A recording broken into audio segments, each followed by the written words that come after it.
Okay, everybody, we're going to do a little bit of a demo on the Hopscotch game that I told you about in the handout here. So let's start by just drawing a couple of diagrams on the iPad so that it's clear what's going on. And then I'm going to jump through some code and show you how to program this and talk about a couple of bits of code. So here we go. So in this game, we've got 3 locations, and I'm going to number these off as 0, 1, and 2. Kind of think about this as the index, right? And if we were playing this game with a real die and a token here, we would start with our token on the start location. So I'm just going to represent with a token here. And let's say I roll a die and I rolled either a 1 or a 2. I would try to go to the left, but I can't because I can't go any further to the left. So I'm just going to keep it here on position 0. Now let's say I roll a 3. That's an indication that I should stay where I am. And so here I am again. And now if I roll a 6, I'm going to make a move to the right. If I roll a 4, I stay where I am. And now if I roll a 5, I'm going to move to the right.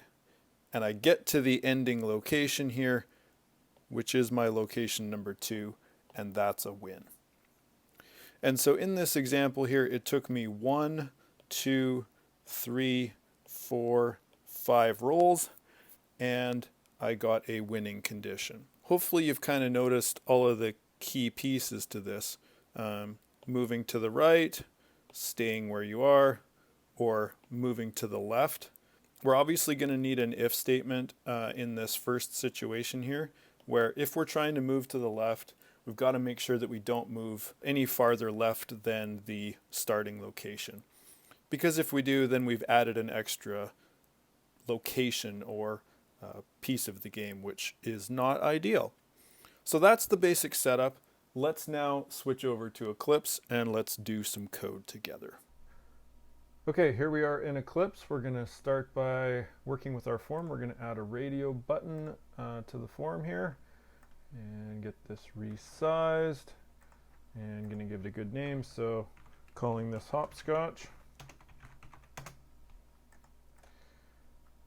and fill in my text. And of course, make sure you convert the local to field so that we can access that later. And let's add it to the button group as well. So I'm going to right click on it, go to set button group, and add it to my group of questions. That way I'll only be able to select one of the two, not both of course. And let's go to the code for starting the simulation. So double clicking on the button and then go to start sim. And whenever we're adding a question, we're going to add an else if here. So else if, and now it's one of my radio buttons. Hopscotch is selected. And if that's the case, then we're going to fill in the question equals new hopscotch question. And we got to give it the quantity because that's how many times it's going to run, of course. Let's hit save. We've got our error here because it hasn't got that type of question so far, which makes sense. So let's go to create that class.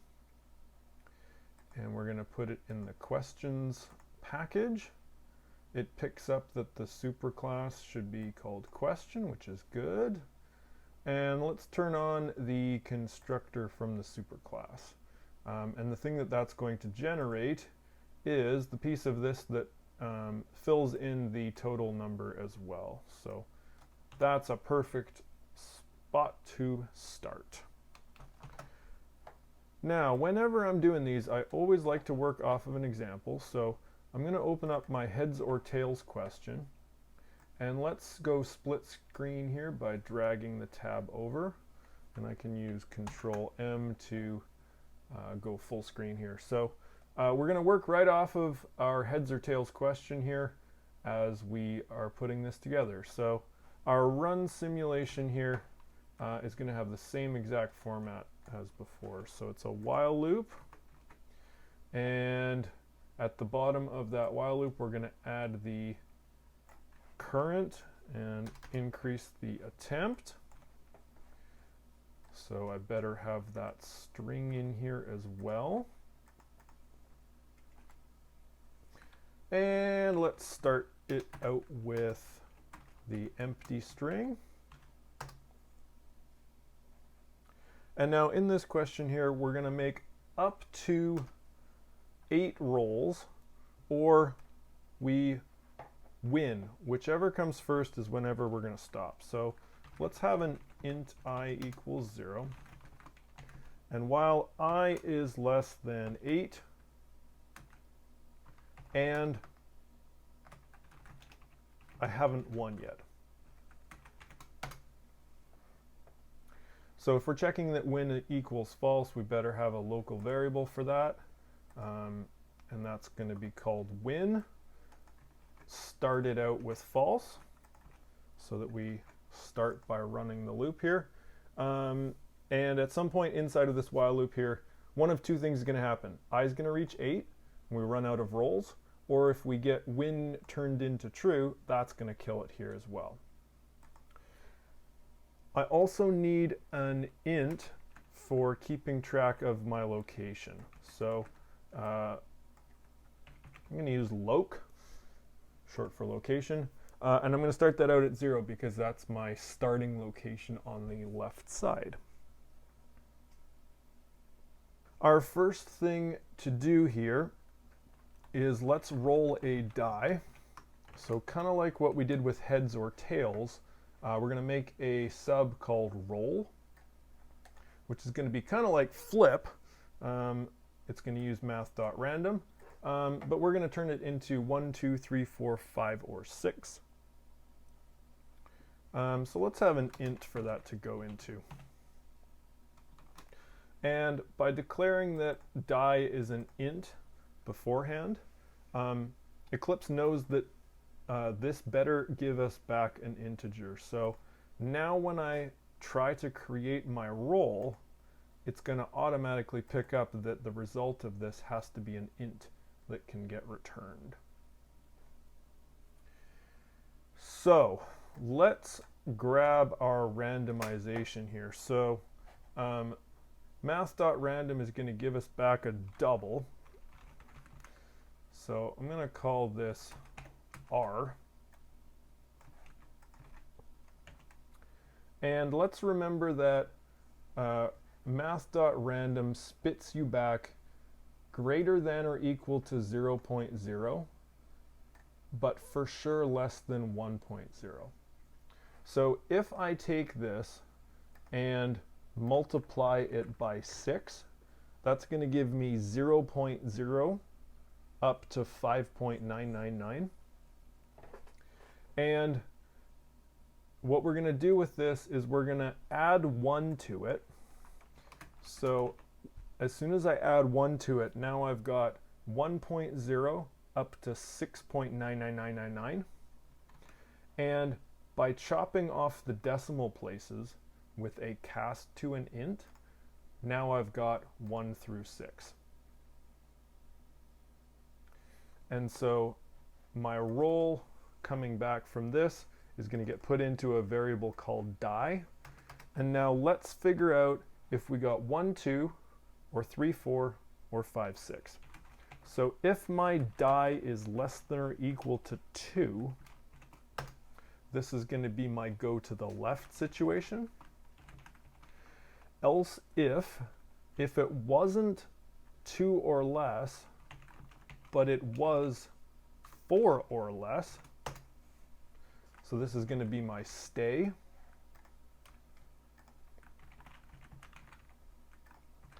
And otherwise, it's to the right.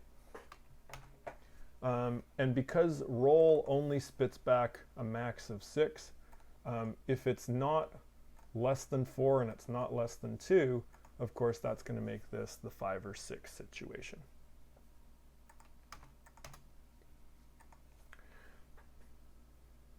Okay, so if we get something bigger, then what we're going to do is we're going to increase our location. If we got something 1 or 2, we want to decrease the location.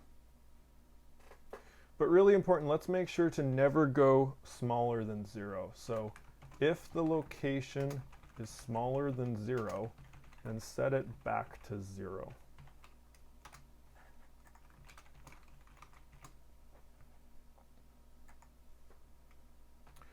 On the right side, if the location ever equals 2, let's set the win condition of win equals true. And as soon as that happens, it's going to kill the while loop. If we're in the stay condition, there's no changes to the location at all. So what I'm going to do with this, though, I'm going to add some text into the current here. So I'm going to represent this as 3 pieces of information each time. What did I roll? So let's go current. Let's add on the die. So that's going to be 1, 2, 3, 4, 5, or 6. Let's add to that whether we tried to go left, stay, or right. So in the first condition, that's going to be an L. Here's a stay, and here's a right.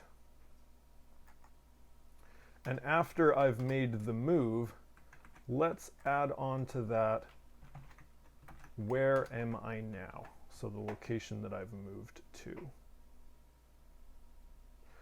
Anytime you've got a loop like this with I less than 8, at the end of the loop, make sure you've got an I++. Otherwise, this would have kept running until it got to the end. Let's give this a try.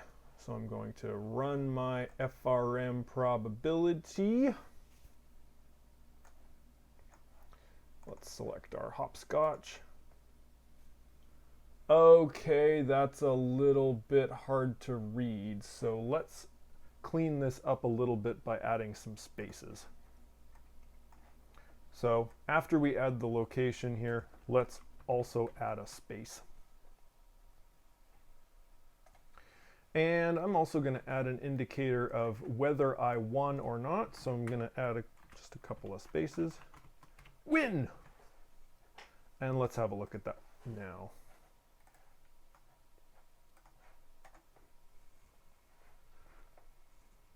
Okay. These get a little bit big here, so the text kind of gets full here and I have to do some scrolling. So I'm going to go back to my form here. I'm going to adjust this text box to just be a little bit wider and make my life a little bit easier here. So let's do that. I'm going to go back to my designer. And the best way to do this is to select the scroll pane and resize and collect. There we go, a little bit bigger, and let's relaunch. Now I've got a nice big one, hopscotch, there we go, looks pretty good. Now I'm noticing that my win condition here gets put in the middle before the location of number 2 here, which is not quite what I want. So I'm going to change this around just a little bit. And the way that we're going to do that is we're going to watch for the win condition after we finish, and we'll add that text there. But this was a good first attempt here because I can see that the winning is happening whenever I get to a location of 2. And in the other cases, I can see a 0 and a 1 and a 0, 0, 0 and a 1 here. So those are the conditions where I get to the end of the game, I didn't get to the winning space, and so it's not showing with a win icon. So useful information, just not totally happy with the output. So let's go back to our code here. Let's make a couple of changes. So here we go. So at the bottom here, let's not add this icon of winning until after the loop is finished. And the reason for that is we want the location to get added of number 2 here before that happens. So at the bottom here, let's have an if statement for if it was a win. We can now add that line of text right there, and it's going to get added in before the attempt gets registered in the results. We also want to increase our number of successes so that in our summary here we can input the success count. So I'm going to start this out simply here. Let's have our iterations that are complete, and let's have our successes to display. Let's give that a go. Here we go. All right, I'm much more happy with this output now. So let's have a look through this. So my first roll was to the left. I couldn't move any further, so I stayed on 0. I rolled a 4, that's a stay, so I stayed on 0. I rolled a 6, and that went to the right by 1, and I'm in location 1. I rolled a 6 again, moved to the right, got to number 2, and that's a win. Let's have a look at another one here. A 3 is a stay on 0. A 6 to the right takes us to 1. 3 stays on 1. 3 stays on 1. 2 moves to the left, and I'm back to 0. 6 to the right gives me 1. 2 back to the beginning for 0. And 3 is a stay, and I'm on 0. My while loop got I equals 8. Notice how I got 1, 2, 3, 4, 5, 6, 7, 8 attempts, and that is a stay. And in this example here, I've got 315 successes out of my 500. And let's crank this up a bit. And this time I got 303,000. That's interesting. Let's try this with a cool million. And I got 606,000 here. So you expect your success rate on this to be about 60.5%.